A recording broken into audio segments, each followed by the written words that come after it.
চিরা 60 টাকা কেজি। কতগুলো? হ্যাঁ, খায়া দেখবেন, খায়া প্রমাণ হবে আমাদের মাল। আপনি মুখে দেন, যে খারাপ হয় সঙ্গে সঙ্গে এই বস্তা বন্ধ করে বিক্রি করা নিষেধ। এলা অন্য কোনো দোকান নেই বাবা। একটা চাল যদি একজন ব্যক্তি রিপোর্ট দিয়েছিল, সঙ্গে সঙ্গে চাল 30 বস্তা ধরে ফেরত। নিগুনে আগে তোকে নেওয়াই লাগবে, আমার দোকান আমি নষ্ট করবো 5 টাকার জন্য, সঙ্গে সঙ্গে ফেরত। পরে মনে হয় কত হাত পা ধরে চাল আমার কাছে দিয়ে গেছে, প্রয়োজন নেই। ওই 10-5 টাকার জন্য তো দোকান নষ্ট করে লাভ আছে আমার। ভাত যদি খাইতে ভালো না লাগে তাহলে মানুষ 4 টাকা বেশি ইনকাম করে কি জন্য? খাওয়ার জন্যই তো। আর সেটাই যদি না খাইতে পারি তাহলে তো সমস্যা আমাদের। আর কিছু লাগবে? আটা 40 টাকা কেজি খোলা। আটার জন্য আটা না শেষ হয়ে গেছে, কালকে আসতে চাইলাম আসতে পারছি না। তার জন্য সঙ্গে সঙ্গে ফেরত আমাদের মাল। রুটি বানাতে দেরি চিরা খাই।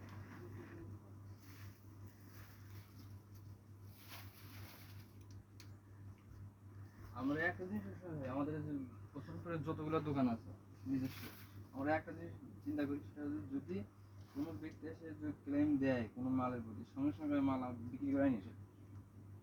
এটা আমার বাপের আদেশ, পালন করাই লাগবে, সঙ্গে সঙ্গে বিক্রি করা নিষেধ। ওটা একদম এটা এটা 50 টাকা পিস।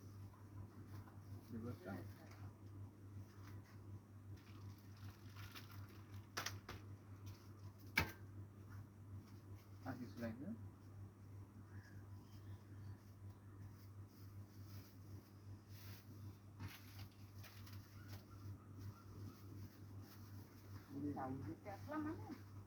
চালটা আমাদের কাছে নাই।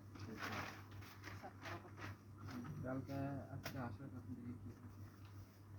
তাহলে হলো আপনার হাফ কেজি চিরা, মশলা এক্সট্রা, আর 1 কেজি আটা, 120 টাকা কেজি।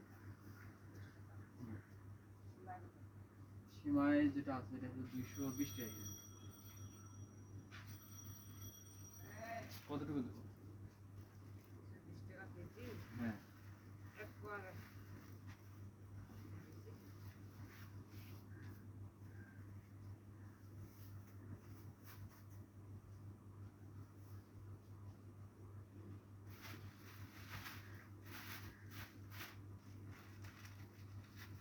এটাতে তাও ফল আছে। একদিন নিলাম কোন দোকানে যেন, খালি ওই ডালচিনি ঢুকাই দিচ্ছে আর কিছু না।